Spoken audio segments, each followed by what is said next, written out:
Meanwhile, the Israeli Prime Minister Benjamin Netanyahu says his government will set in stone Israel's rejection of a Palestinian state ahead of a cabinet meeting. He said that Israel outright rejects international pressure regarding a two-state solution. For more on this, Tamer Qarmout joins us live from Doha. He's an assistant professor of public policy at the Doha Institute for Graduate Studies. Welcome to the programme. So your thoughts on this? Prime Minister Netanyahu saying his government will set in stone Israel's rejection of a Palestinian state. Yes, correct, Maria. I mean, he can afford saying this because in reality, there is no real pressure on Israel from the international community to stop its war. What we have seen so far is the correct statements coming out from many Western officials, including the Americans. But when it comes to the how, like, you know, I mean, if you keep demanding Israelis to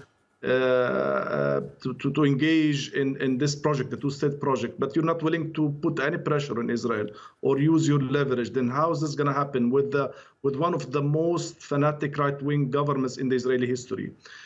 So I think, Maria, the problem here is that, sadly, Israel's allies, especially the U.S., is still protecting Israel. So far, the Americans are talking the talk, but they're not doing anything to impose any pressure, any real pressure on Israel to change its conduct. And that's the problem. Absolutely. I hear this point made a lot here on TRT World by our guests, that this is the superpower, the US, acting as if it's helpless in the face of Netanyahu, in the face of Israel. But just on this point, you're speaking to us there from Qatar. The Prime Minister said that he is still hopeful, though. He did say that the negotiations were not very promising in recent days. But if Netanyahu does go ahead and does get government support for this, what will it mean for a possible truce? So let me put you in the big picture, Maria. So it's the truce is not only linked to the release of captives. It's also linked to a more complicated file, which is the day after arrangements, after this war ends. And basically, so far, from my own readings, and is that the Americans and the Israelis are adamant to have Hamas fully surrender. They don't want to see any role for Hamas in the day after this war is over. And all these files are linked together. So it's not about, so the Israelis now are merely focused on the release of captives.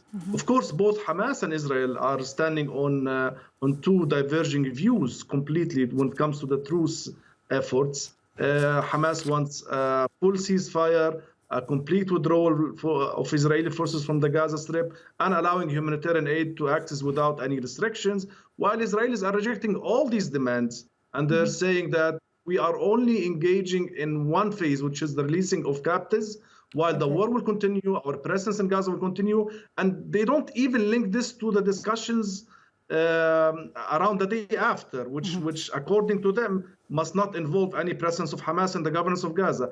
And so they have put unrealistic conditions for Hamas to engage in, you know. So it's and the problem is, again, it's Israel feels it has an upper hand because so far they don't get any real pressure from the Americans, especially Americans. Okay, Tamer, what about real pressure from Arab leaders? What kind of pressure have we seen since October the 7th? Excuse me.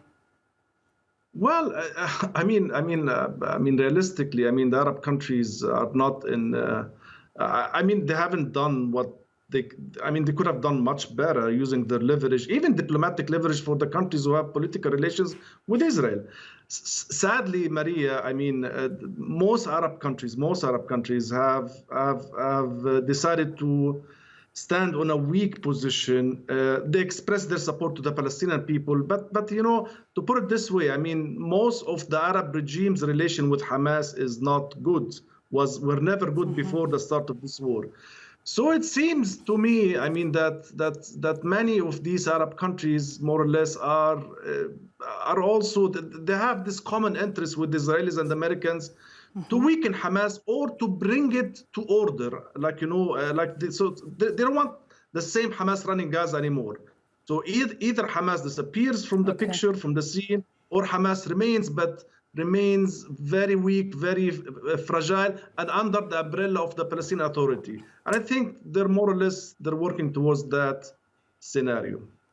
Tamer, so right now, this seems so bleak. No real pressure from the US, as you're saying. No real pressure either from Arab countries. A ground assault on Rafah seems imminent. And here now, Prime Minister Netanyahu is saying that his government will set in stone Israel's rejection of a Palestinian state. What does this mean now for that possible ground assault on Rafah? 1.4 million people, stuck there. It's a very critical stage. It's for me, it's an evolving nightmare, a humanitarian disaster. And the thing is, yes, the Israelis are talking about it, and I'm sure they're preparing for it. But the thing is, we don't know in which direction it will end. I mean, for example, if it leads to a forcible transfer of the population towards Egypt, well, I'm not sure how the Egyptians will react to it as well. Of course, the Egyptians have diplomatic relations with the Israelis.